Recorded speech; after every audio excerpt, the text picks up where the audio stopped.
Welcome to Freedom Podcast Tbilisi by Sakartvelo Insight. What is Sakartvelo Insight for those who do not know?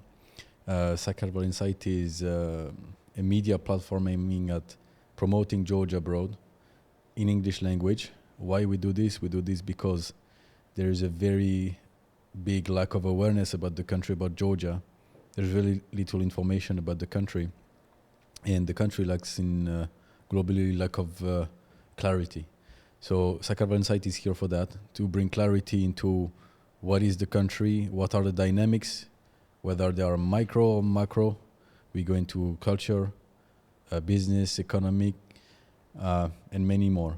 So one of the format that we have is the one that you're looking at right now, is the podcast. So we interview and we have long form conversations with very interesting people. And today we have Erik Livny, who is also my friend, and he is the former president of ISET, the best, and everybody knows this here. You can ask anybody in Tbilisi, the best economic school in Georgia, probably in Caucasus as well. So he was the president. Now he's an economist as well. And every time I have conversation with Eric, these are very long conversations and very insightful. So I wanted the audience to get the same knowledge that I get every time I'm talking with Eric on many different fields. We can talk about modern history of Georgia. He arrived here. He will tell us, but he arrives here quite early in the starting of the boom of the country, and you're gonna learn a lot about the economy in general of the region. So I wanted to have conversations with him today so that you can get a sense of what are our conversations in general. So Eric, thanks for being with us. Thanks for having me, Sonny. Great. Eric, let's dive right in.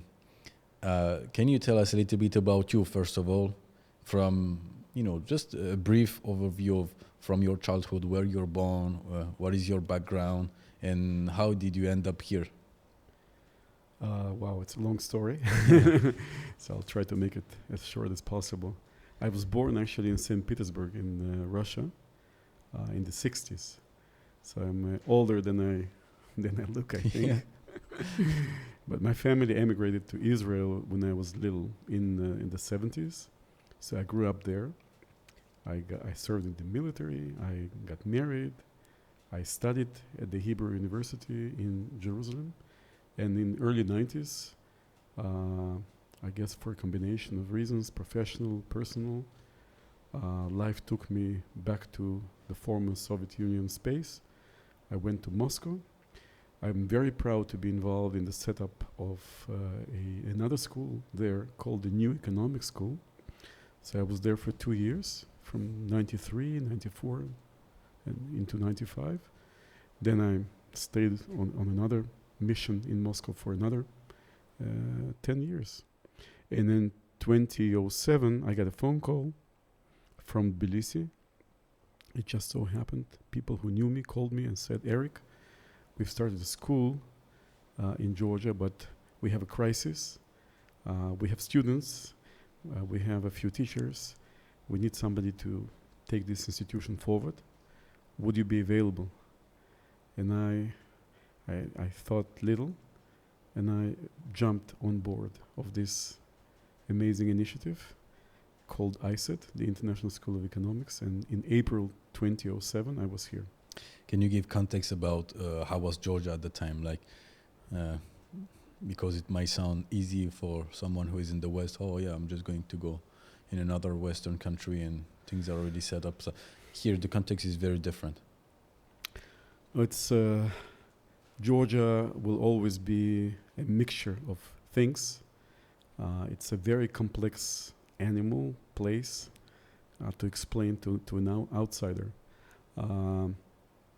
Just to give you One example, when I came here in 2007, I remember a social ad running on TV, which was stunning at the time. So they showed on this ad a view of the Rustaveli Avenue from above, first in slow motion and then little by little was speeding up. And from above, it looks like crazy mess, cars getting into each other's way, no order. It gets amazingly scary. And then cut, and you get to see a view from above as well, a traditional Georgian dance with amazing harmony, and this beautiful movement, that nobody crashes into nobody, yeah, right? It's, so well managed. And cut again, back to the Rustaveli Avenue from above, cut again, back to the slow motion of this amazingly harmonious Georgian dance. And you get to think, how come these two extremes get to coexist in the same space? But this is what Georgia is. It's a mixture of a lot of extremes. So Georgia has always been a country that strived for freedom. They have a saying in Georgian that freedom is in the mountains. And it's true. I mean, if you don't want to pay taxes, now back to economics, you go to the mountains. The taxman doesn't go up. So you escape whatever empires ruled in this territory over thousands of years. People escape to the mountains to have their freedom there. But life in the mountains is not easy. Life in the mountains means there's harsh weather, avalanches. You have to work harder. So this is the trade-off. You see, you can have freedom, but in the harsh climatic and economic conditions, or you can pay taxes in the valley and sacrifice your freedom a little bit. So you think we cannot have freedom and low taxes? Right? Well, freedom and low taxes are... And no taxes. This is impossible, right? Well, you need... freedom, there are different definitions of what freedom is, but you cannot have freedom, I believe, without taxes, because you need order, at least some order. And to have some order, you need... To enforce the law. Yeah, you have to enforce the law. In that case, you need... Yeah, you need to collect. You need enforcers, you have to pay them. So that's the very minimum that you have to have. Where did you study in Israel? Yes. At the Hebrew University. And so you studied economics there? Not only. I actually studied political science as well. Okay, so 2007. Right. You come here in Georgia. You take the lead of ISET. And you're also an economic professor. Can you lead us to, those years? What were the challenges? Yeah, the challenges were very basic, I would say. We had to establish a credible educational institution. In Georgia 2007, it meant, I believe, from the very first week I spent here, the first weekend I remember, I had to come and help proctor exams. I had to personally come with my son on my shoulders. I remember this was a weekend, so I had to also perform my parental duty. So my son Jan was sitting on my shoulders, and we went into ISET's classes. At the time, it was at the TSU main building, and I had to be there in person to make sure that proctoring happens at the right level. Why? Because it was absolutely impossible to have no cheating in a Georgian university setup. Everybody cheated. Wow. Yeah, and the funny thing is that from the proctors, we hired proctors, and when you leave them alone in the classroom at the time, they thought it would be the right thing for them to do to help the students. They didn't understand that their job to help the students was not about helping them cheat. It was about enforcing discipline, but it wasn't the case. So I had to be there.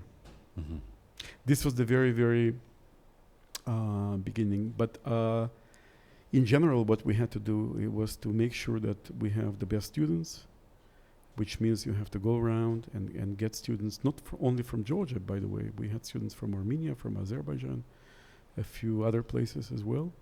And we had to establish a credible curriculum with international faculty whom we hired, in the international jobs market, and bring them here, make them feel comfortable. So organize it in a way that would resemble, a typical Western campus. In a way, building a school is a business as well. You need to deal with human resources. You have a budget that you need to deal with, and then you have outcomes. And the outcomes is your product is the students. The quality of the students. Now, there's another aspect is whether or not education is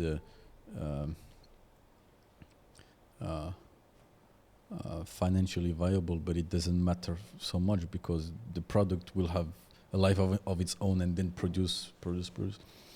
And so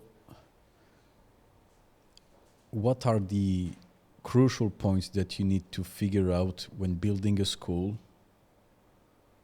If you can sum it up to three principles so that you have your product done properly, which the product in that case, the students. Yeah, this may sound cynical, but the first and the most important principle is actually to do very well the selection of students.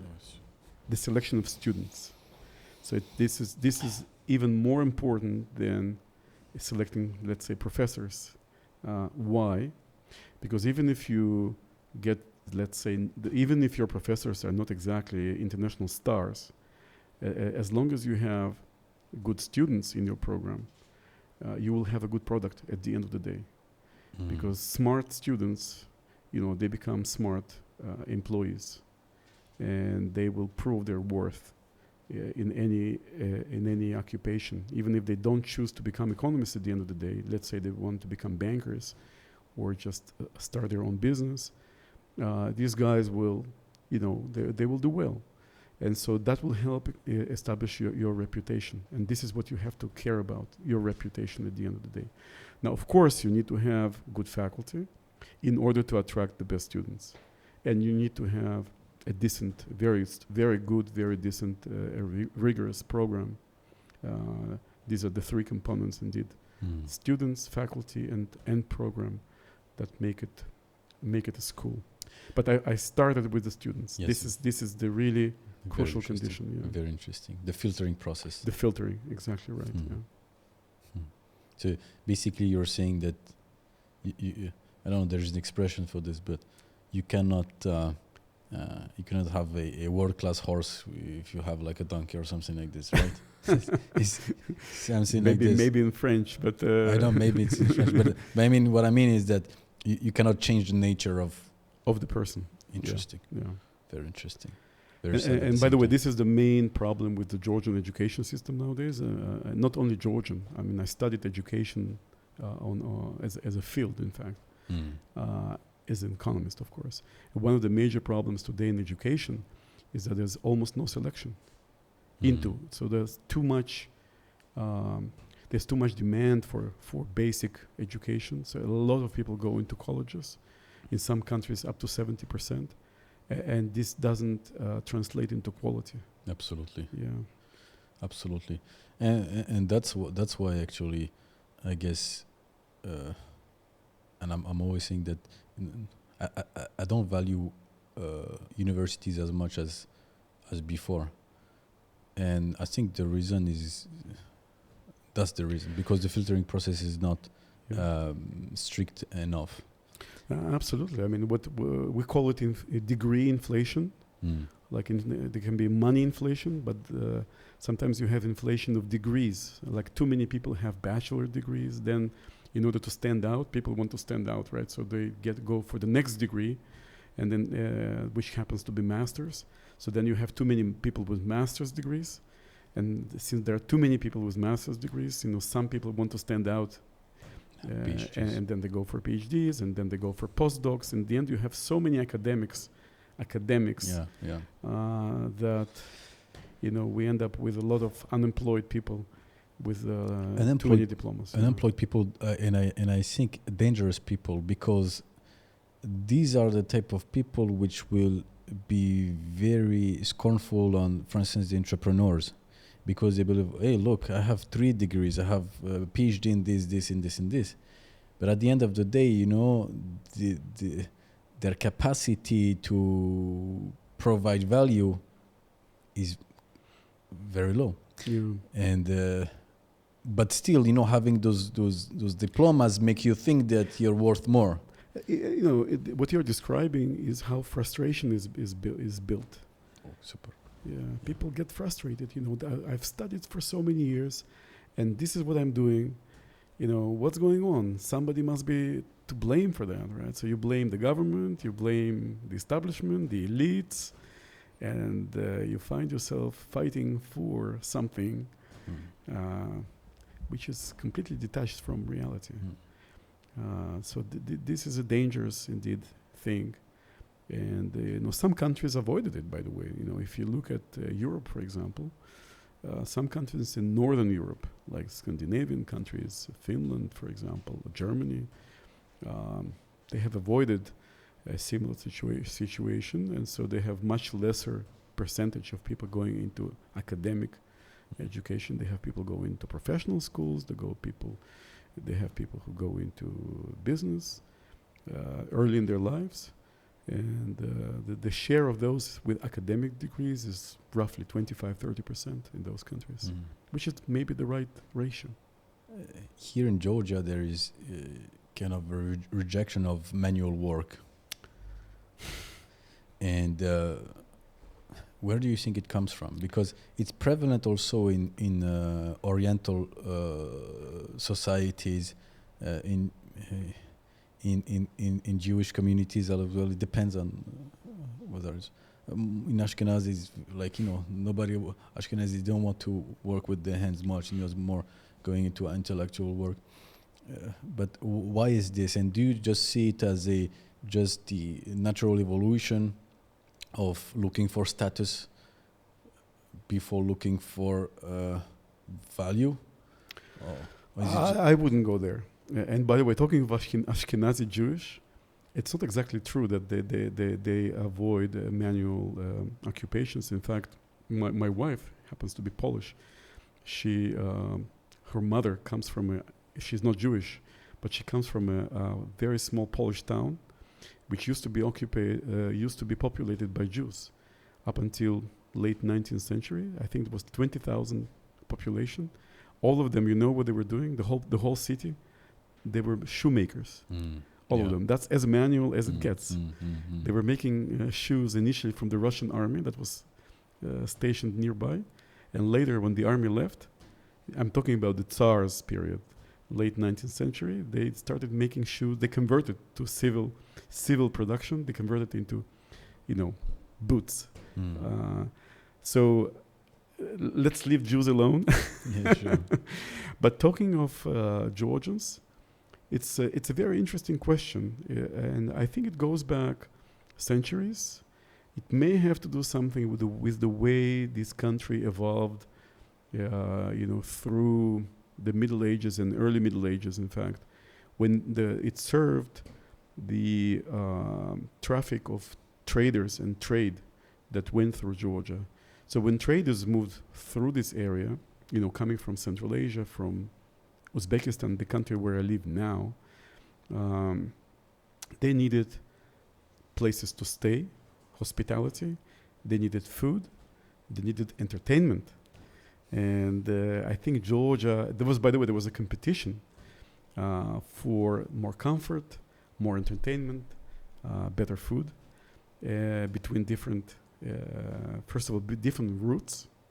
And then on the same route, you could stop at different establishments, right? Different small towns for rest, recuperation. So from that, the Georgians could have developed their hospitality tradition, just competing for these guests, for traders. And there wasn't any incentive to engage in production. There were always peasants, because food was a key element of society. Production of food was the key occupation back then, but it never went beyond beyond that. And because there were also other people around, like Armenians perhaps, there may have been a division of labor somehow. So the Georgians specialized in entertainment, food, toast making, and the Armenians were the craftsmen. You know, this is my simplified version of history. Interesting. When you build this school, do you have any bias economically? Are you more of a do you teach more of a Keynesian type of economy? Do you No. We didn't go there. You know, you can easily politicize. That's very easily politicized. But it's important to understand why the school has become the best in teaching economy. It's important to understand what was inside, so that then you can. But we didn't have an agenda, either ideological or academic in any sort. So over the years we had teachers. By the way, for me, when selecting teachers, the most important thing was, first I would say is that the guy is actually a good teacher. Second, pedagogy. Pedagogy, yeah. The second important aspect was help with the relationship building between us in a fairly isolated place, Georgia and ISET, us and the rest of the world. So if we bring a teacher from Harvard, or if we bring a teacher from Oxford, I'm just throwing names, you know, that will help build bridges, because we wanted also our students to get the chance to go abroad, to continue their education, and having teachers with excellent connections outside was very helpful. So these were the two criteria, I would say. But ideology, or which school you belong to, not so much. So we had over the years teachers. For example, we had one guy who was extremely keen on behavioral economics, which is considered to be fashionable nowadays. It goes a little bit beyond the standard textbooks. Not a little, goes a lot beyond the standard textbook stuff. So he came several times, and he wanted really people to go into behavioral economics. At a certain point in time, it became too much. We had to stop it. Can you explain behavioral economics? This is Daniel Kahneman field, and there is a previous one. Yeah. There's a lot of. Can you speak just sure, briefly? Yeah. I mean, the basic idea of behavioral economics is that people are not machines. They have feelings, for example. If you have to explain first of all what economics studies. Yes. So, economics, if you take a standard approach, we are modeling people. So when you model a person, you simplify, right? So in the very, very crude, caricaturistic way, economists analyze people as if they are robots that spend some time to earn money, and then spend the rest of the time to spend it. So this is what a standard Homo economicus is, a machine that uses some sort of mathematical approach to optimizing the time divided between leisure and work. Yes. And so that's the standard. The premise is saying that basically humans are rational, and they do rational economic decisions. They make rational decisions, and these decisions are first and foremost about earning and spending. So when the behavioral economics was sort of invented, if you wish, 60s or 70s or 80s, the idea was to move away or beyond these very simplistic notions and to assume make some more complicated assumptions about people. For example, people are emotional, people have feelings, people can be altruistic, so they don't only worry about themselves, they may worry about their communities, they may worry about other people, which is true. We often care about other people. People can have irrational feelings, like they can fear, they love, and when they love, they do crazy stuff. Like any Georgian would do crazy stuff often, right? Georgian are very emotional. So in a way, you can think of behavioral economics as a study of Georgian men very irrational human beings, and but to do it also in a mathematical way. So this is where it gets complicated, Yeah, because so it's difficult to apply mathematics to irrational stuff. which is chaotic by nature. Yeah, yeah. So And this how- is where the promise of behavioral economics, Mhm. gets complicated. Mhm. Yeah. Mhm. Yeah, trying to model to model chaos, which is impossible. By You can definition. try, but it gets so complicated that you Yeah. cannot make simple predictions. Mhm. You cannot explain it to people. Mhm. So to come back to your selection of teachers, you had one teacher which was very into behavioral economics, but you didn't have an agenda, economic. As a school, we didn't. Yeah. Mhm. The only thing we try to do is to contextualize our teaching to the extent possible. So, for example, if you are in Georgia, where so many people, maybe half the population is in rural areas in agriculture. So we wanted to teach agricultural economics, which is again not something that you would find in a standard economics department. So if you go into a Harvard economics program, I don't think they will have agricultural economics as a standard for you. Mm. We did that because we thought it's important. We are in Georgia, and agriculture is a very big part of what is happening here. But you didn't have a stance, pro-government stance, like which for instance is the case in Europe, or in France at least. No, absolutely. By the way, we started in 2011, so 4 years into the school's existence. We started a something we call the ISET Policy Institute, which is essentially a think tank. It was a great idea because it gave something else for the school, another product. You don't want to have one product, you want to have multiple products. Sometimes one product is doing better than the other, so you can, from the business perspective as well, it's good to diversify. And that gave us much more visibility in the community, in the society, because all of a sudden it's not just your students, it's also the things that you say, the thing that you write. I became a very active blogger at the time. We started putting out short pieces, opinions, try to explain things, try to advocate for things, and sometimes, very often, we became critical of government, which is not easy sometimes. I remember, if you want, I can go into specific examples. I remember one particular case in 2012 when we put out a report that Georgia's main constraint for economic development was something we call property rights, or lack of protection of property rights in a broad sense. And this was an election year, 2012. So this was the end of the Saakashvili era. And you published this report before the election? Before the election, Mm-hmm. yeah. We didn't have an agenda, as I said. So it was an objective academic study. We went through a whole bunch of analysis, trying to understand what is the binding constraint, what keeps Georgia from growing faster.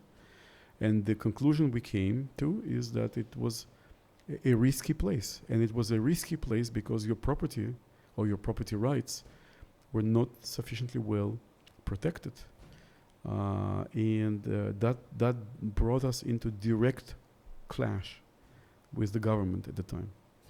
So basically it was an infrastructural problem, which is a legal problem. And also political, because that's the politics who changed the law. So, but I think the case would be made the same today. And what was happening back in 2012 that told you there is a lack of the property right is not strong enough?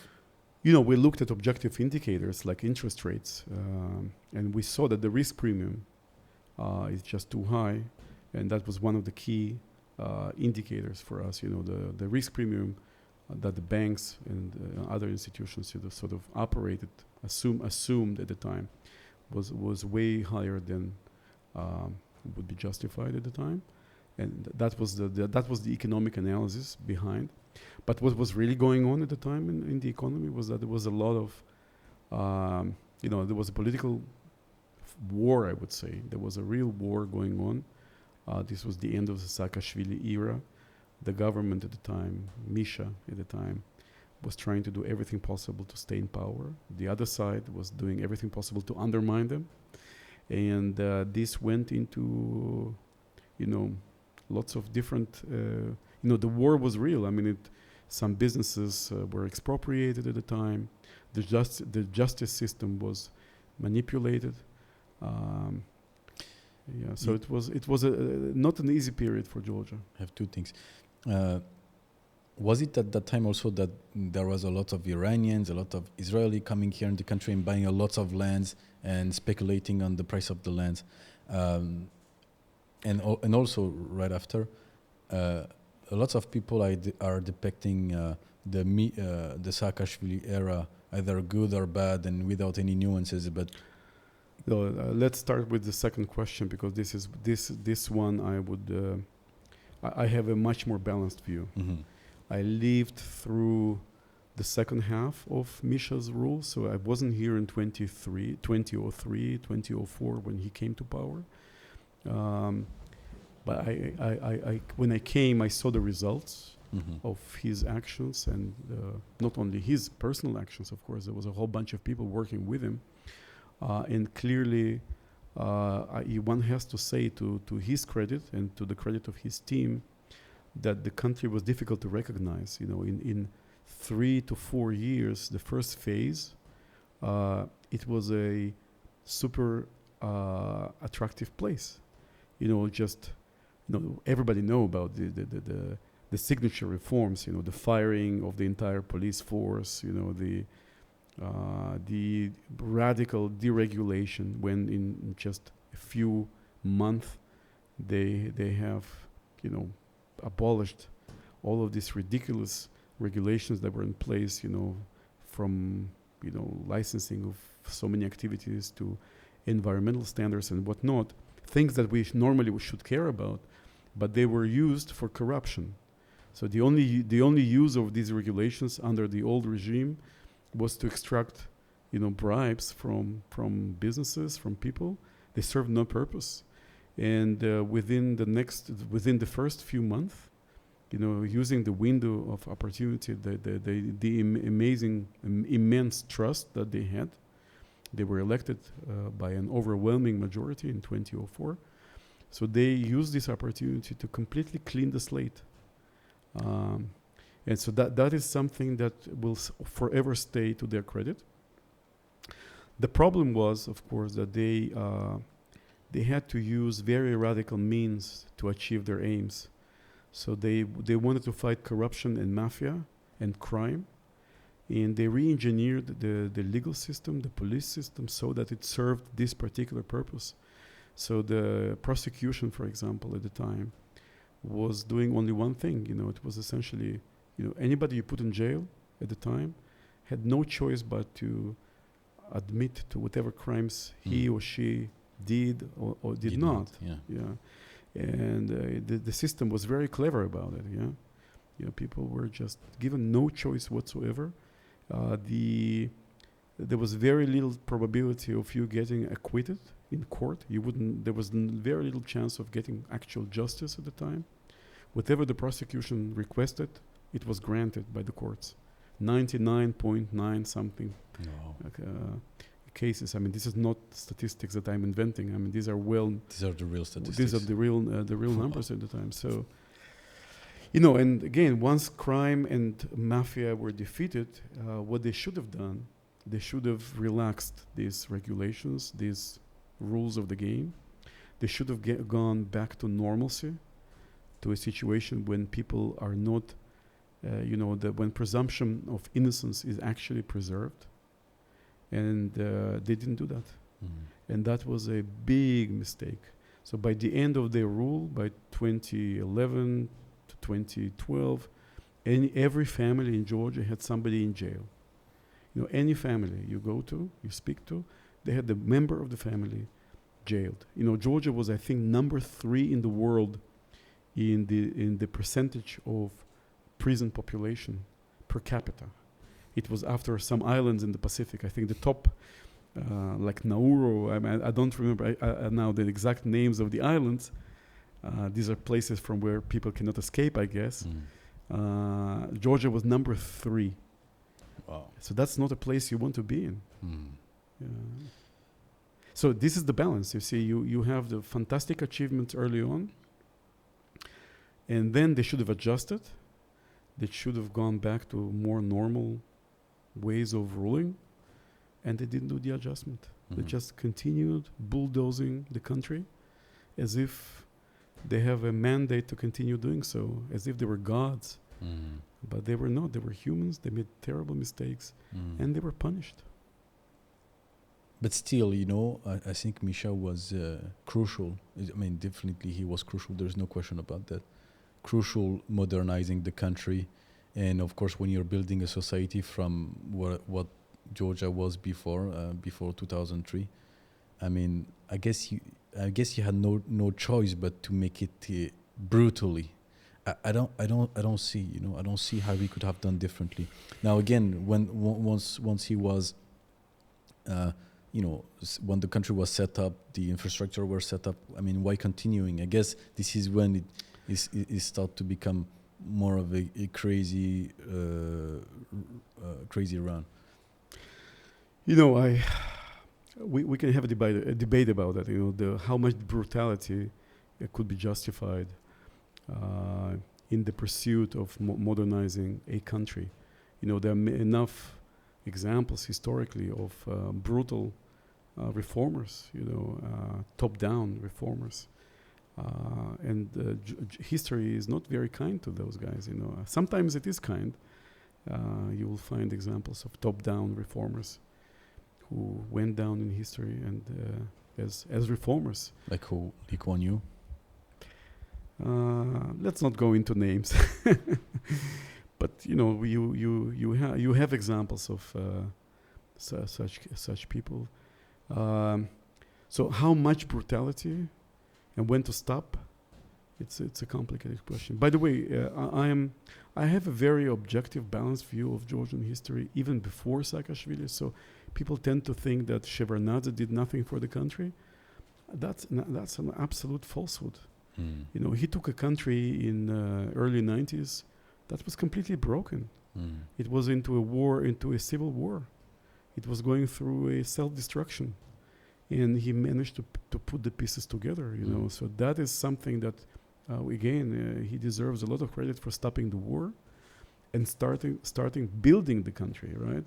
Not really maybe not engaging in any sort of liberal reforms, that comes later, but just keeping it as a country because it was about to completely collapse. And people were, you know, at each other's throats. But that comes down to what you were saying before, that Georgians tend to be very emotional. And when you're emotional, you tend to see things as just black or white. Absolutely. And of course, Shevardnadze probably did some great things. I'm sure of it, actually. Misha did great things. And frankly, Georgian Dream also did great things. Yeah. But here, if you say things like this, here nobody is going to like it. You know, it's extremely black and white. Yes, either you're in their camp or the other camp. And you know, for instance, when I see what Kakakaladze is doing with the city, frankly, I think it's good. I mean, there are lots of traffic and things like that, but you know, he's modernizing the city. It looks much more like a European city now. If you look, is Kostava Street? Kostava Street. Chavchavadze, and also Avlavar is very well renovated now. I like it. Yes, I and like you know, it you walk there, it feels good. You feel good. Maybe a little bit too much traffic, yes, but you know, let's give them the time also to figure things out. Yeah, and to adjust. Yeah, and people will adjust. Behavior will adjust. As you know, well. as an economist, I can tell you that it's almost like an axiom in urban economics that people are very flexible in the way in which they use streets. So if you make them very wide, for example, it's not necessarily true that you will have less traffic jams. You know, if streets are very wide, it's like inviting everybody to drive to work using his or her private car. It's an invitation to drive. And so then everybody drive, and because everybody drive, it's still, Yes. you get into these amazing traffic jams. So it doesn't really help. So the ways to handle traffic in a city are not about expanding streets. It's about doing actually the opposite, perhaps, and making people pay for using their private vehicles, whether through parking fees, congestion fees, making maybe fuel more expensive, charge an excise tax. So these and making public transportation better. So this is what can help in the end improve the quality of life in cities. How do you see the evolution of Georgian politico-economic field over the last 10 years? So can you just take us back until when are you the president of 2018. 2018, right before. But I'm still here. And you're still here, yes. I'm still around. Yes. Yeah, so I do observe, of course. Uh-huh. So you want my Yeah, opinion? your opinion as an economist, as someone who lived here, still live here as well. Yeah. Look, I mean, Georgia, it's an interesting, very interesting question, how Georgia will evolve as a country from the economic perspective, leaving alone politics. And as you rightly said, they have an aversion towards manual jobs that involve, for example, manufacturing. And so, but if you don't do manufacturing, the question is, what else do you do? And that is an open question, So you can you can have a fantastic banking system, which Georgia actually has. I think it has the best banking system in the entire post-Soviet space. Mm-hmm. If you look at profitability, if you look at, the quality of services that you get, the digital aspect, everything, and in terms of the cushions they have, it's a very liquid, very safe banking system right now, and it has been like that. So, but banking is supposed to be just intermediation between people. It just provides a service, transferring money from those who have too much of it to those who want to invest. Yeah. So this is what the banking system is supposed to be doing. If the banking system is so profitable, you ask yourself the question, why do you need such a mighty intermediation industry? Mm-hmm. Who's at the end of the day, somebody has to produce stuff, right? Yes. So who is going to produce stuff here? Mm. So Georgia has certain natural resources, but very limited, of course. So that employs a few thousand people. Yeah, it does generate a bit of exports. But other than that, there's agriculture and tourism. And the problem with agriculture and tourism is that there's a limited potential for growth. And they're also very unstable and risky, like COVID. Because of seasonality And shocks, other shocks. So for example, if you have a global recession, tourism will suffer the most, because when people don't have money in other countries, they will not spend it on tourism. They will spend it on essential stuff, on food, on necessities. So countries that build themselves solely on tourism, they go bust. They go into a very deep recession. Agriculture, there's you have a limited amount of land. Of course, you can improve your irrigation systems. You can improve the techniques that you use to cultivate the land and whatnot. But still, you are limited in how much you can produce, because it's agriculture. So the only sector of the economy that can have limitless growth is manufacturing and knowledge economy. So you can have a lot of programmers that will be sitting and creating, new software, new applications, whatnot. That has no limit. Maybe this is the future of Georgia. I don't know. But for the moment, it's a big question mark for me. We are doing a series of videos with Sakartvelo Insight about crafters and people who are doing high-end crafts.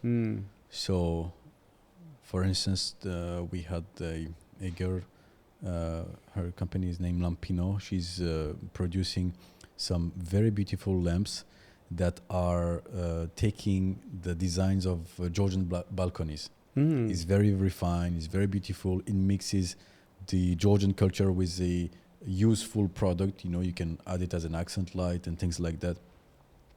It's very refined, it's very delicate, can be used as a gift when you come here in the country, get somewhere else, you know.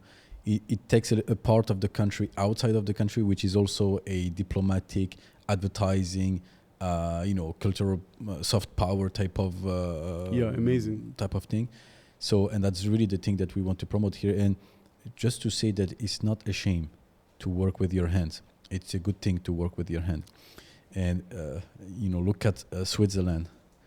Switzerland has a very, very developed manufacturing industry, but they're doing the best type of manufacturing, the most precise. Of course, they have the watches and everything. Georgia doesn't have to go this way, super high end, but it needs to find its manufacturing, niche. Yeah. No, I absolutely agree with you. First of all, and Georgia does have special and rather unique specializations in crafts, enamel, for example, which they do very well, and they have amazing artistic talent. The best, yes. Yeah, absolutely. They have amazing, anything to do with plastic arts, like sculpture. I think Georgians are maybe top of the world. You have so much talent here. It's a matter of organizing it. I had a chat with Kaha Bendukidze, late Kaha Bendukidze, a long time ago, maybe 7-8 years ago. I know you recently interviewed his daughter, yes, Anastasia, and we discussed this very question. What is the future of Georgia's economy? And we were talking about crafts, which he found indeed in which there is a lot of potential, according to Kaha. And he told me at the time that we have all this talent. The thing that we don't have the skills right now, at least, to manage it, to bring it to the global market, to brand it properly, to handle exhibitions, to essentially export our know-how, our arts to the world, to the rest of the world. And at the time, he actually started a school. He has his own university, the Free University. He started a school that was exactly geared towards producing this kind of talent, the management of arts. Oh, interesting. Yeah. I was really impressed by his thinking along these lines. He never believed for a minute in Georgia's manufacturing capability. He never thought of Georgia as being sort of competing with China. Sure. But he thought that Georgia does have certain special areas in which it could evolve, but just with proper management. So, to go back to the question, so you see the potential of agriculture. Do you see the potential of services and eventually agriculture? Absolutely. Again, given that Georgia does have its own niche in agriculture, whatever number of varieties of grapes and wines, this is of course, and cheeses maybe, and maybe some other stuff. This is very special. It's an established brand, maybe not recognized in France yet, but certainly in a large part of Eurasia, Georgia is a fantastic brand. Borjomi, I was told by some people with knowledge, is like the Coca-Cola of the former Soviet Union. It has an amazing recognition and value as a brand, and so is Georgia as a country, by the way, as a whole. It has a tremendous appeal to lots of people in the large sort of Eurasian area, and and so are the wines and some other types of Georgian agricultural products, mandarins, and you name it. So there is a lot of potential there. It can be cultivated in a much more efficient way. The products can be handled much better in terms of logistics, transportation, packaging, and so on and so forth. But it's not going to carry Georgia, to become a rich country. This is good for employment, for a lot of people, in fact.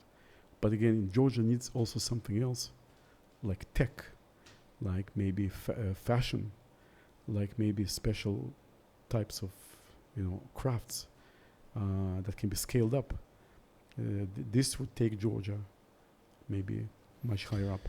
Do you see the tech really going on here? Do you see the tech environment being able to push Georgia forward? I think so. I think so. I don't want to say Georgia benefited from the war now that is going on.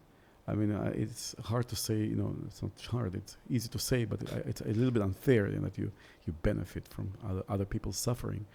But what is going on right now is that Georgia has become a refuge, a place where the IT people of the world, if you wish, come and unite. So we have a tremendous influx of mostly IT, I would say. I don't know the exact number. It could be 100,000, maybe with families included, but it's a very significant increase. Georgia is doing some special things to attract such people, to provide tax incentives, a single window sort of treatment, provide other types of assistance to attract both companies, to move their R&D units, to move their developers, and also individuals. So if you are a freelance developer, you can easily operate out of Georgia. You can even officially register and pay very little tax on your income. So you can be legitimately here, get all the support, pay very little tax.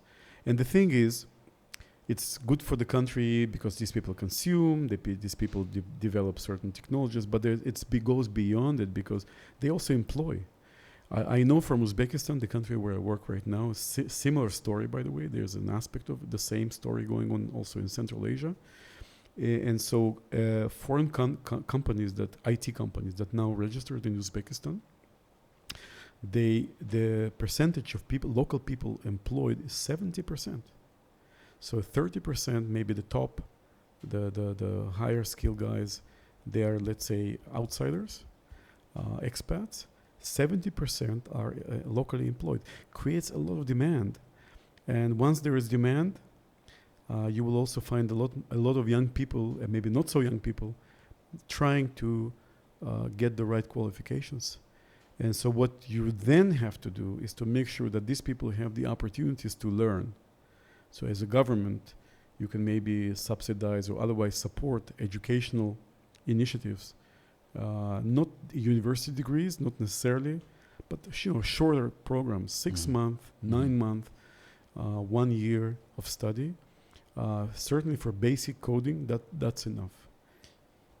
What challenges, the most important challenges do you see for Georgia in the context of the region as well? Because lots of people, criticize Georgia, but when you look around, I think Georgia is way more advanced.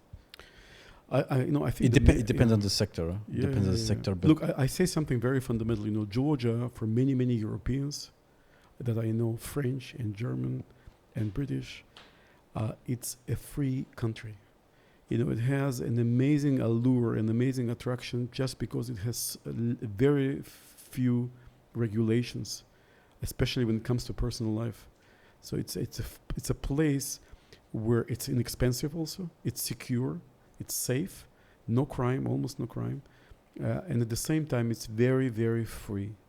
So if you care about freedom as an individual, personal life, professional life, you come to Georgia. And I fear that this kind of freedom may be lost because of external pressure, because there's a lot of pressure on Georgia to establish European-style regulations. Interesting. It started long ago. When Georgia first deregulated radically, as I said, ever since, there was pressure from the outside to come up with regulations. Some of it may be justified, but I think Georgia as a free country, because it's in their genetics, almost, they suck it with their milk. They suck it with their milk, the freedom, the mountains, going back to this metaphor, freedom is in the mountains. They have to resist these pressures Yes. to the extent possible and to maintain this freedom, Yes. this liberty to speak and to act, to do business and to be successful. But how do you do this when you depend on the others so much, and you have to compromise so much? You know, sometimes I can give you concrete examples. How, you know, what the kind of mistakes that have been committed in the past and the kind of wise behavior that I observed here. So let's say in 2008, 2009, still Saakashvili years, I remember having discussions with the government, Prime Minister's office, about what is going on here, the assistance that Georgia was getting from the likes of USAID, the European Union. And so, for example, there was always this idea coming from, let's say, the European Union or USAID together, that Georgia needs civil service reforms, very similar treatment as it would be elsewhere, or, you know, regulations, the things that I mentioned earlier. And Georgians pushed back. So the government, Prime Minister's office, was able to push back. Interesting. Yeah, this doesn't happen very often. You know, you go to a dependent country like that of the kind that I now work in, like Kyrgyzstan or Uzbekistan for that matter. There's much less resistance. You know, when USAID says you have to do this and that and pay for it, and pays for it, countries just follow, and they tick off all the boxes and they do whatever they are told. You know, they reform their laws exactly as they are being told. They don't have the ability, the skill to resist, because sometimes you have to. So that's one example that is positive. The other example that is super negative is 2014. It's already a different administration. They wanted to get the visa-free regime with the European Union. This was the big deal at the time. 2013, 2012, 2014. They wanted the visa-free regime. And the European Union said, guys, if you want the visa-free regime, you have to reform your migration legislation, your migration regulations. And so the Georgians at the time, I don't know who was in charge, the Georgians at the time decided, let's be, how do you say it, more Catholic than the Pope. So let's copy-paste, I don't know, Irish or some other British regulations and put exactly the same migration regulations in place in Georgia. And so they enacted this exactly migration regime here on the 1st of September, 2014. And the country stopped. The country stopped because all of a sudden you couldn't bring your expat engineer, your expat CEO, your expat CFO, your expat professor of economics, you know, or students, you know, all of a sudden Georgia has a lot of Indian or Pakistani or whichever students, or even Armenian and Azeri students in my school. All of a sudden you cannot bring them. They have to apply for visas. They can only stay for 3 months. After 3 months they have to leave, and they cannot stay more than 90 days within a 180-day period. All these regulations have been put in place. You had to apply. If you are already in Georgia, you had to go to the Ministry of Foreign Affairs, which was not even, you know, equipped to deal with that. You had to go to the Ministry of Foreign Affairs and get a special visa thing. Long queues. Nobody knows how to handle it. For 9 months, we lived with this nightmare. And then, you know, when the country completely stopped, almost, I would say, somebody in the government decided, let's not do it anymore. And so they went back and canceled, went back to the previous liberal regime. You know, the meta-analysis of this, and it's a very interesting dynamic here, and it teaches a lot. I give you the example. In Europe, you know, the countries are so big and so established that before you feel the impact of a measure, whether it's political or economic, Takes time. It takes a lot of time. So you don't and you don't relate your present condition with the present with the previous decisions that were taken. And here It's immediate. it's immediate, Exactly. and it gives very great insight about how the economy as an animal works. Because then interesting point, yeah. Yes, you can see the correlation immediately. Whether in France you say, oh no, it's not because the government raises tax that we have lower unemployment. Because you can't figure it out, which was what, because it took too long. The system is big, and here it's immediate. So for instance, here, Russian influx, 200,000 people, or I don't know how many.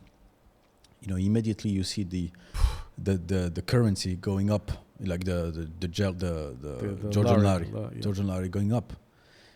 Then you can correlate. You don't know why really the euro goes down or up. It's very hard. It's multifactorial. Here now you know. I mean you can deal with 3 or 4 parameters and then say, okay, this is one of them. So here, living here is very. It teaches a lot about real economy, and that's why I guess you also.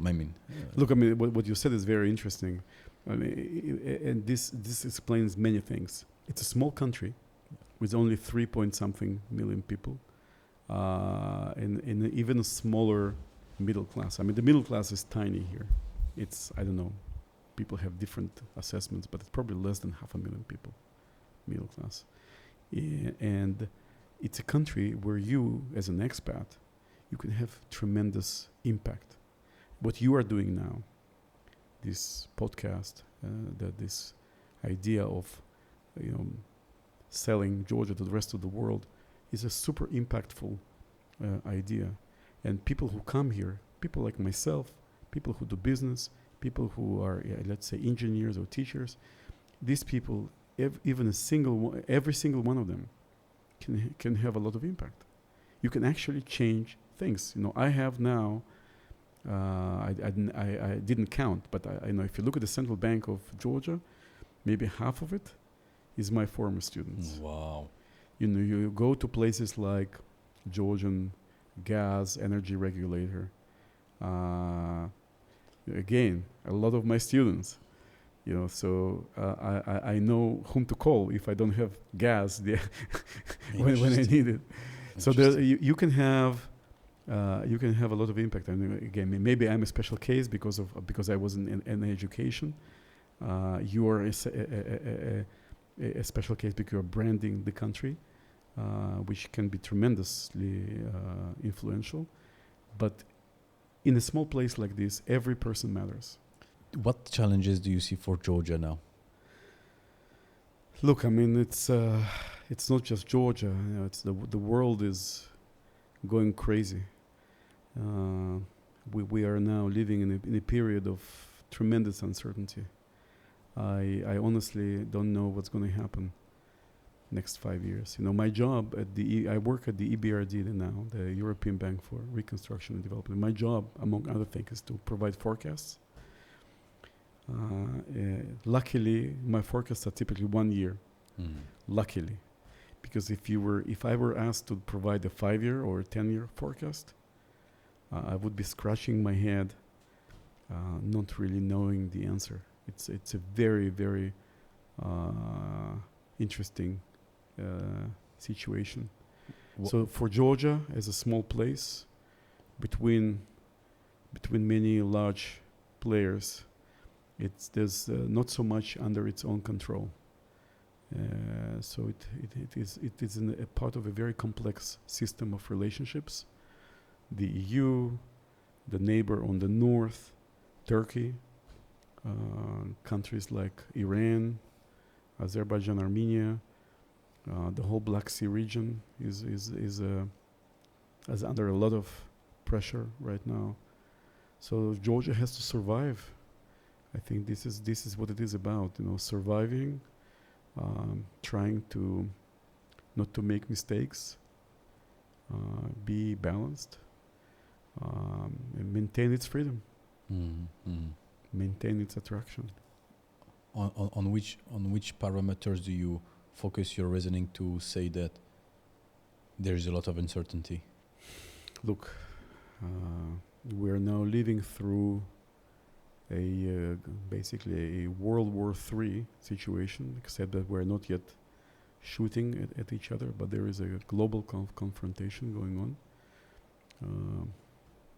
The world is divided into the West and the rest, and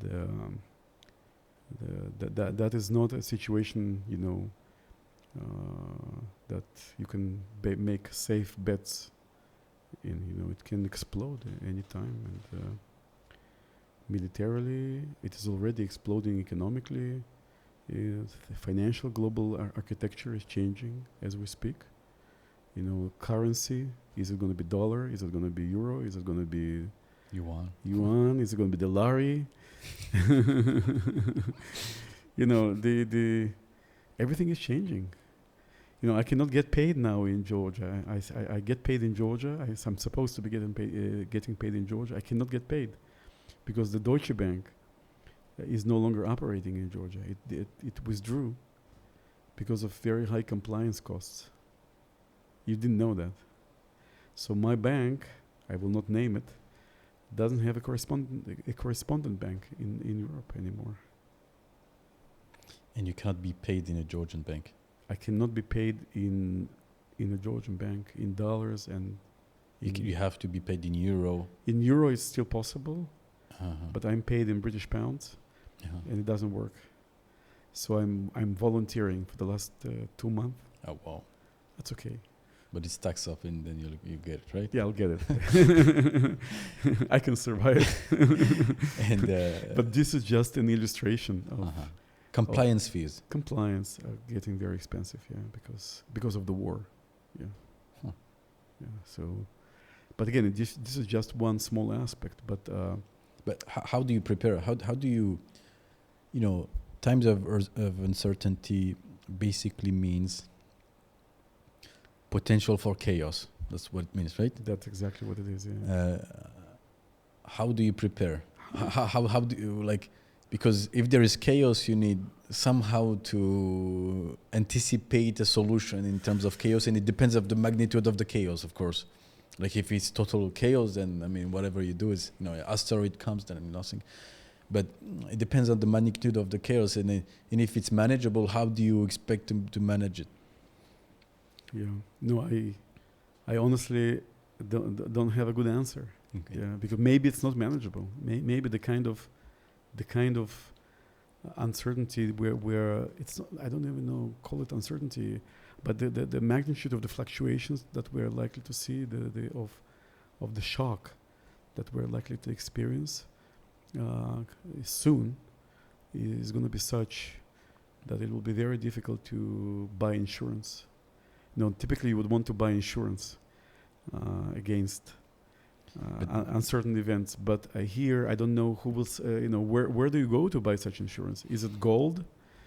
Is it real estate? Is it? Yeah, but real estate is only an insurance if the system on which is based, which is the law and order and property rights, is still there, meaning Absolutely. that the government still exists. Absolutely. Because then anybody else can come and pick it up, take it by force if there is not the law. But of course. Do you believe that in the West, the institutions are strong enough to survive a big impact like a World War II? Just your gut feeling, your intuition. Not so much. Not so much. I don't think so. It's very. I think that the politics in the West are extremely fragile.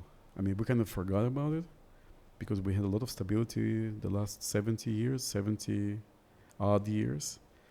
But going back to pre-World War II period, politics in Europe was chaos. Institutions in Europe were incapable of handling anything. And that's why we had the World War II.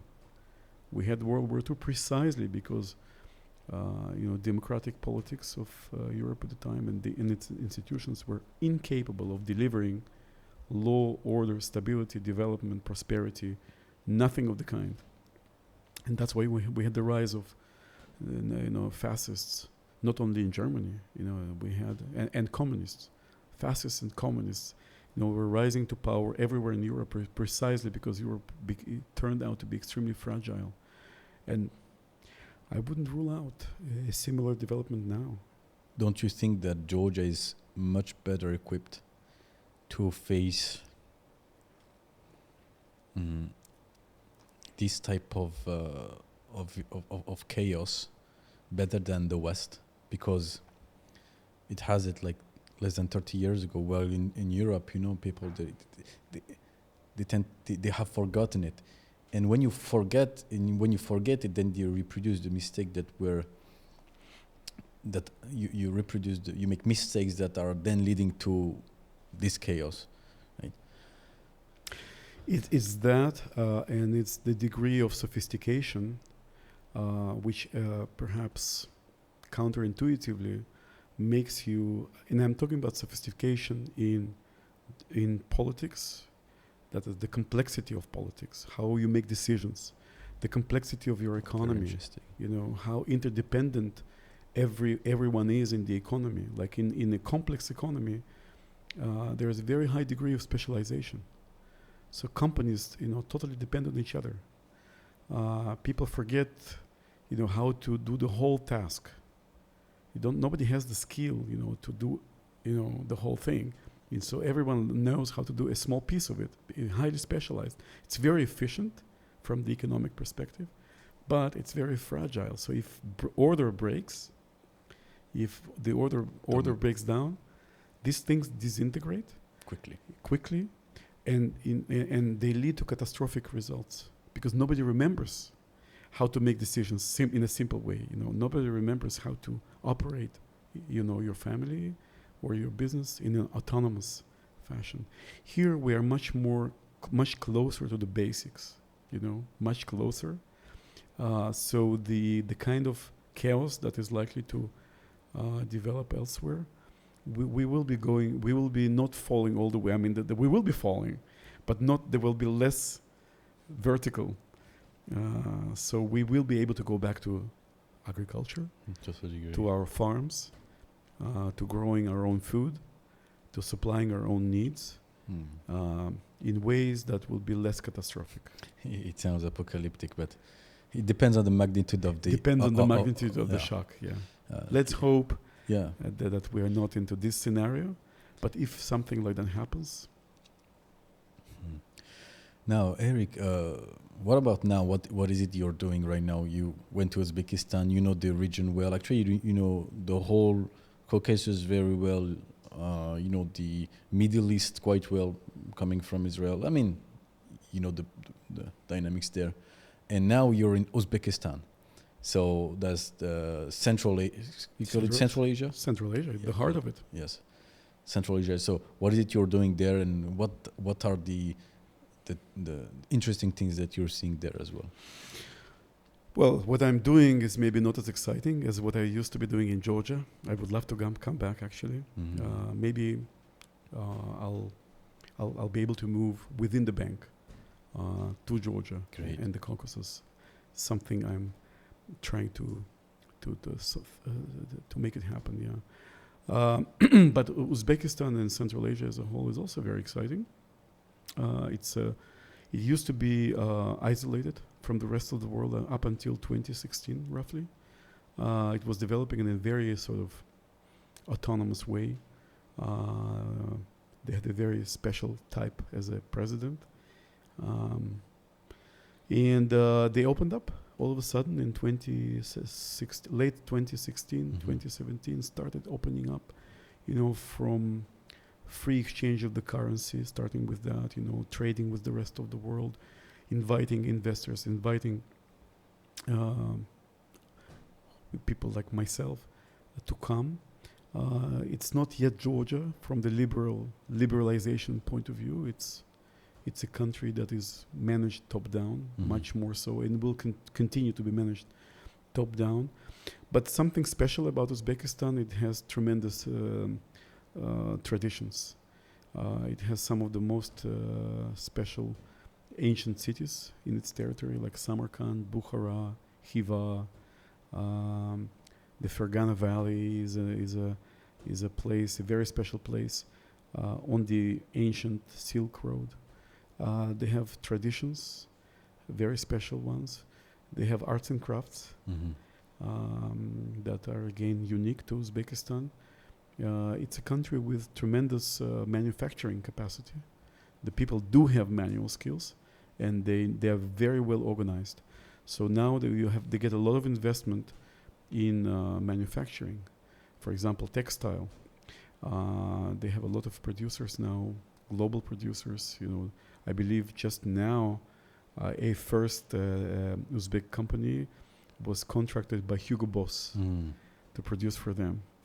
But they are doing very well, and they're seeing growth even now, and in COVID times they've been growing, and they maintain the momentum. And I believe I'm a strong believer in Uzbekistan's potential. This is really the historical center of Central Asia. You know, other countries like Kazakhstan early on had oil that pushed them ahead, but I think now Uzbekistan will be catching up. Mm-hmm. It's a big country, right? You told me last time. 35, 36 million people. So good size country. Good size, yeah, and very young as well. So it's a very young population. Wow. Yeah, young and hardworking. Yeah, the setup is very, very good. Can you explain Tbilinomics, right? Tbilinomics. Tbilinomics. Yeah. Tbilinomics. Can you explain? When I resigned from ISET, I was a little bit fed up, in fact, with the textbook economics, and I thought I want to do a little bit more, slightly different stuff. So I came up with this name, Tbilinomics, and Tbili means warm. You know it. Yes, I know. Yeah, so I wanted to have a warm kind of economics, which is more about people, maybe not behavioral, but it's more concerned with, everyday's life of people, development. That was very important for me, how people develop in terms of education, health, things like that. So I wanted to go into these areas and have my own consulting. I did it for about a year. Most of my focus was on education, in fact. So I did a couple of very interesting projects, including helping start a Finnish international school here in Tbilisi. Finnish, Finland. Finland, yeah. Wow, that was a fantastic experience, learning. What was the project about? Starting an actual school. School, yeah. Elementary? Yeah. It's elementary school. Well, you start a school with elementary. You enroll young kids. And as time progresses, they grow up, so you open new classes. That's the model, the business. Oh, okay, interesting. You don't start all 12 classes right away. You start with elementary. That's private schools. It's a private school. In Finland, it's typically public, actually, and all schools are public. Very, very high quality of education there. It is, but do you know anything about Finnish education? Yeah, about Finland, yes. My sister actually made an internship there in Finland. In what was the name? In Oulu. Yes. Oulu University. I went there. I haven't been to Oulu. I went to another place. The happiest place in the world, actually. But happiest, but very high. Tampere. Tampere.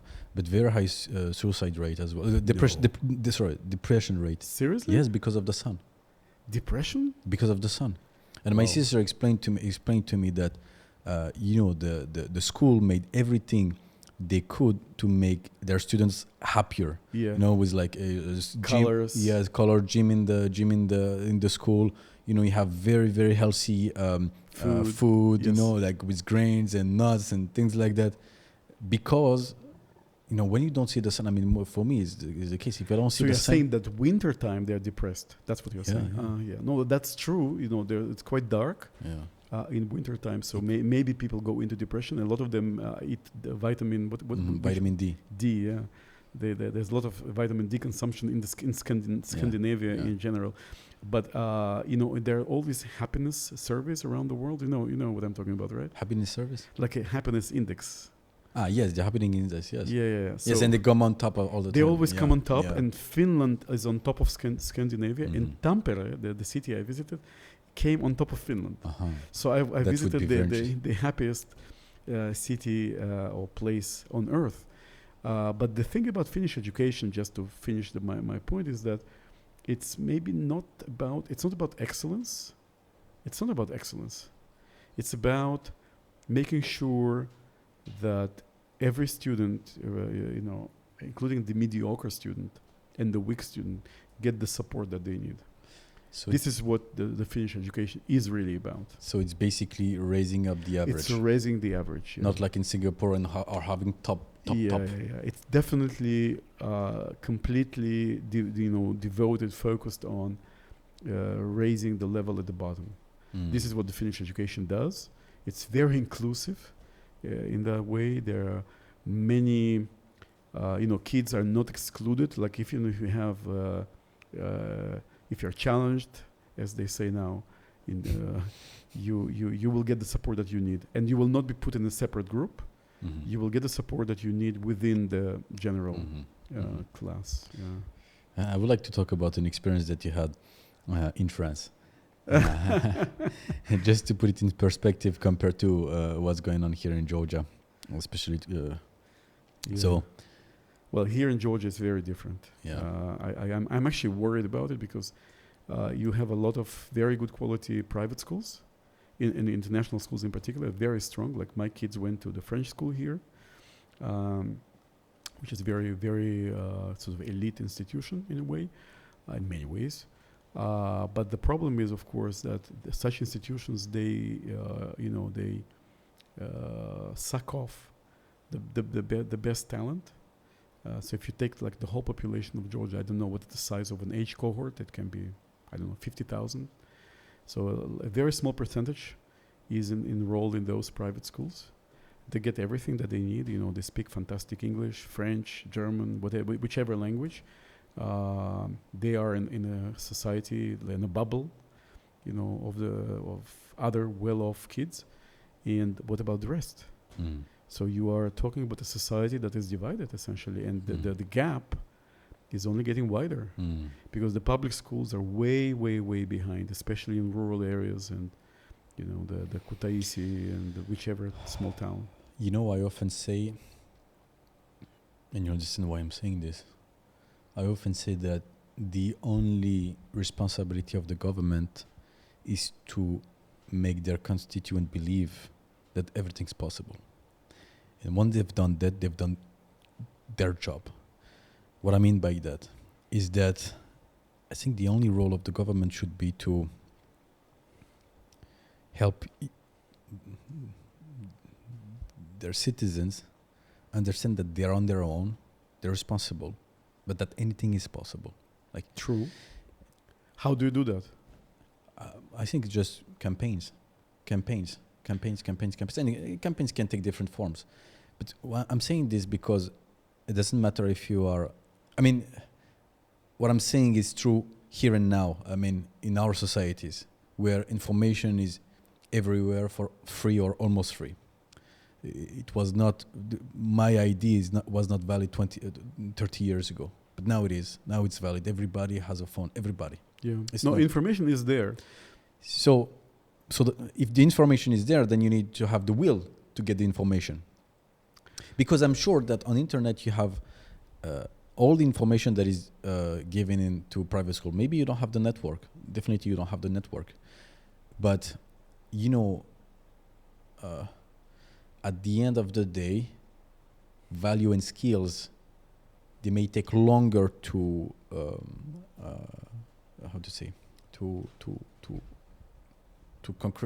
concretize, but they will. Yeah, to materialize.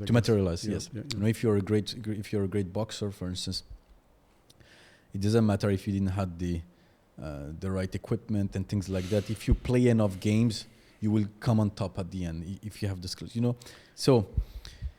Yeah. No, I take your point. Yeah. I take your point, but in order for people to believe in their own ability to achieve, to realize their own potential, to understand that they have potential, and then to realize it, I think there is one thing that has to happen. The one condition to be met, and this condition is, I don't necessarily want to define it as early education, whatever it is. You have to expose kids to something they may not observe in their immediate environment. And how do you do that? I did a TEDx talk a couple of years ago, more than a couple, about a village in which kids would essentially see no hope for themselves. They would go to a school that was absolutely uninspiring, and they would quit it. Halfway through, girls would get married at age 15 and stayed home for the rest of their lives, forgetting about their potential, forgetting about the idea even of realizing their potential. So they become mothers and wives, that was it. And the guys go and get some shitty jobs just because there was no alternative inside. So the story I was telling in this TEDx talk was not a story of negativity. It was actually a story about how you give hope to such kids. And there was a story about a foundation here in Georgia called the MAC Foundation for Children that actually engaged with such communities using help of volunteers and using extracurricular activities as the mechanism to expose kids to completely new role models, provide them with a tiny bit of funding, if they get admitted into a school, a university, to pay for their tuition, that was it. And that completely changed the mentality. And people started working much harder. Kids started working much harder because they understood that if they start work harder, they will be able to achieve results. It's an amazing story. Basically, they are trying to change the self-image. They may not call it this way, but changing the self-image. And yes, I agree, you change the self-image when you see somebody who went through the things that you are going through, but bypassed it. Being successful, yes. And we have two objectives with Sakartvelo Insight. The first one is, not in order, but we have two objectives. First one is broadcasting the country outside so that we can bring skills and capital here, to bring clarity so that people can take the right decisions here. But the second, and I think the most important is, I saw when I arrived here, I tried to diagnose, if I can say like this, for what it's worth, but what is the issue that causes all the other issues? And in my opinion is the lack of self-esteem of young people especially. There is a lot of pride, but very low self-esteem. Now, pride is thinking you can do everything, and self-esteem is knowing you can do something. Thinking doesn't lead to action, but knowing leads to action. Like just believe. And that's why, for instance, we are the goal of Sakartvelo is to inspire. When you see someone who came from the same background that you did, speak in English, already give you some insight of, okay, what should I do? Right? For instance, we interview a friend of mine, Georgi. He's born in, I think, Gori. Gori. Without much financial means and things like that. And now he owns a gastronome, this chain of restaurant. He went in 2 years and a half from, I think, 15 employees to 260 employees. His product is great. He pays attention to the concepts. He makes sure that you have quality product, and he's working a lot. And I believe that when you're seeing this type of reference as a kid, for instance, in Gori, no, of course, that's the thing that says, oh my God, this guy comes from the same background as I do. What are my excuses? Right? Because I'm always scared of, for instance, of affirmative action like that happened in the 70s in the US and things like that. I'm always scared of this because you cannot trick the brain so much.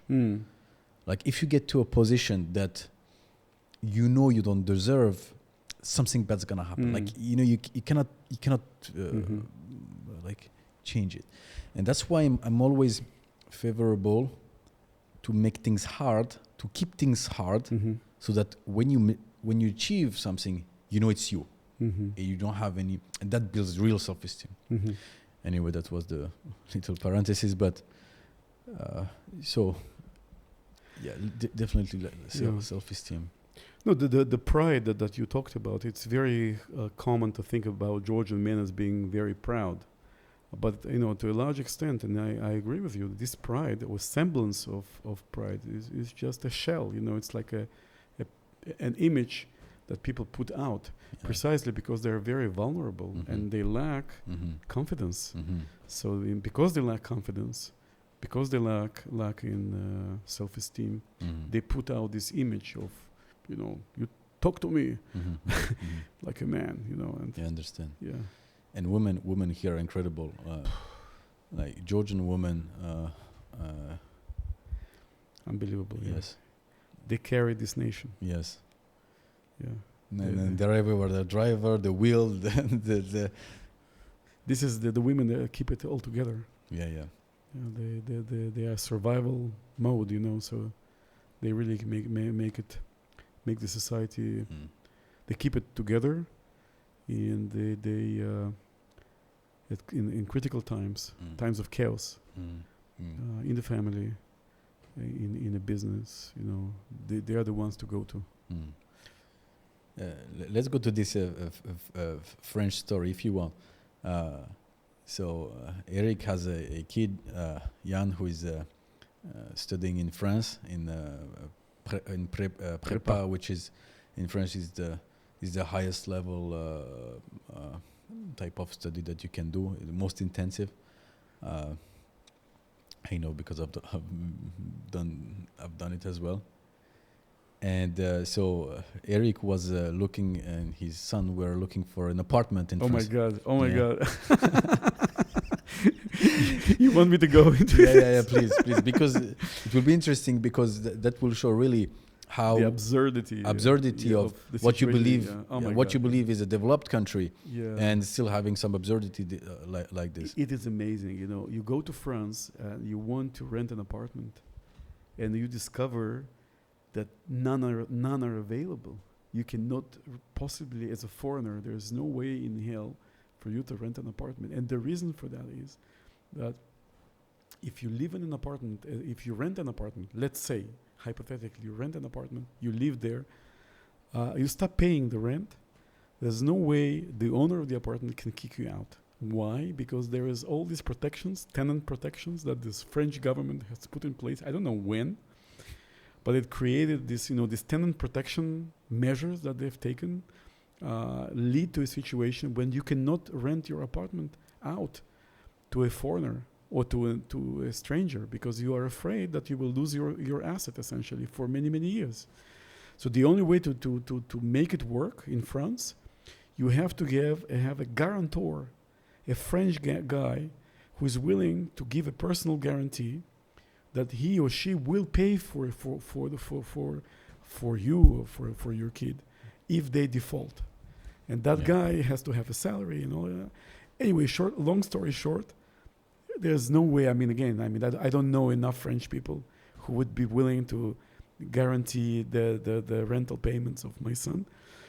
So after trying very hard, and thank you, Sonia, by the way, for trying to help, and thank your sister for trying to help.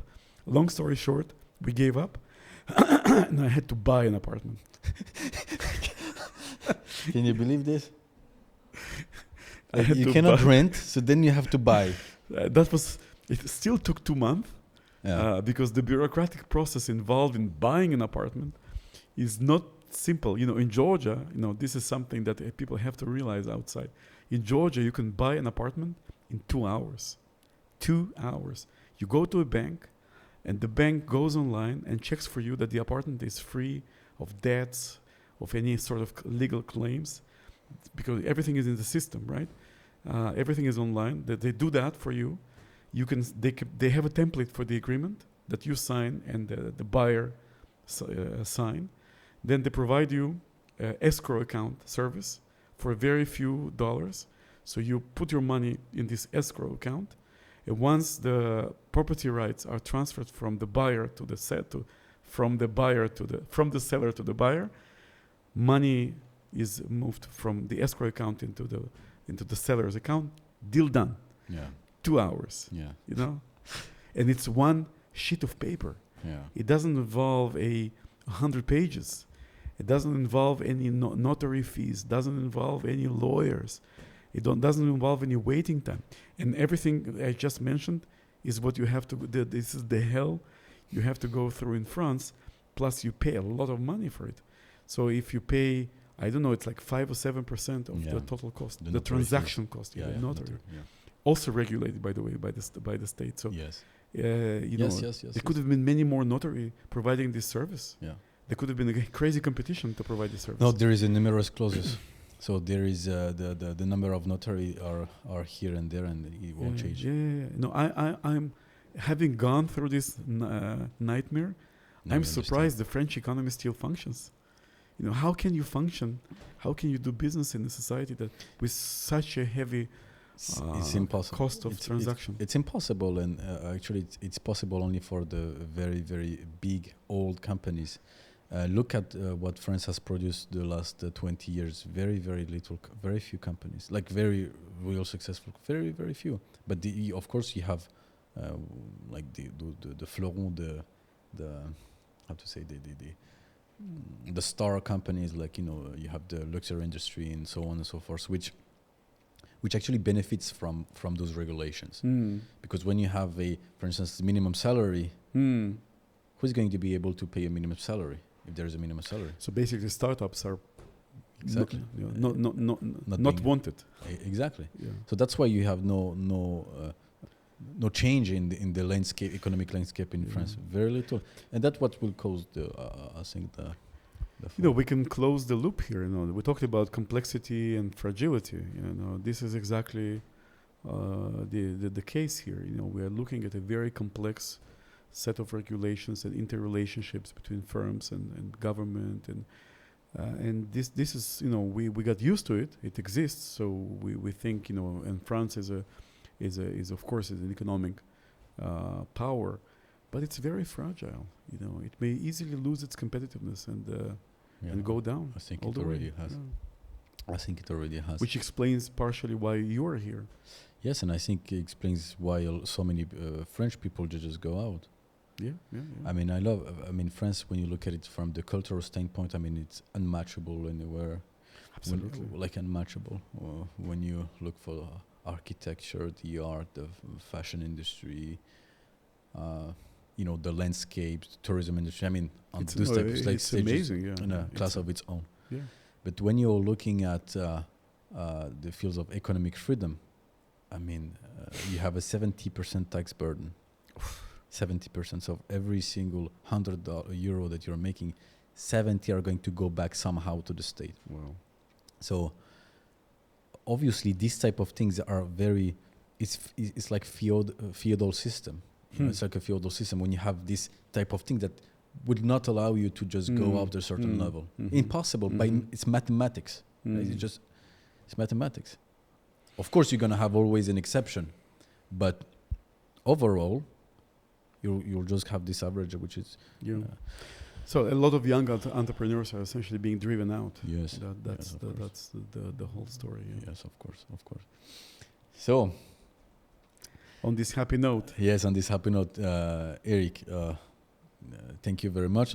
We need to do part 2, part 3, because, you know, 1 hour and a half is not enough to go through a lot. We have lots of today, and you have so much knowledge and so much insight into the country that I think we should when you have time and when you'll be back. But it was very interesting, and so we thank you a lot. My pleasure, Sonny. Really. I think you're doing an amazing job here. Thank you. And it really helps the country. I believe, you know, bring out all these stories. Sure. It is an amazing place at the end of the day. Sure. And you know when you have all those information in one centralized place, you know that increase the quality of your decision making. Because if you can have all the information in one place, then you have a limited time where you can ingest those information, and if those information are insightful enough, it will reduce the mistakes which always happen in business, but to reduce the ratio of mistakes. And so that's what we're trying to do. So thanks everybody, and see you for the next podcast.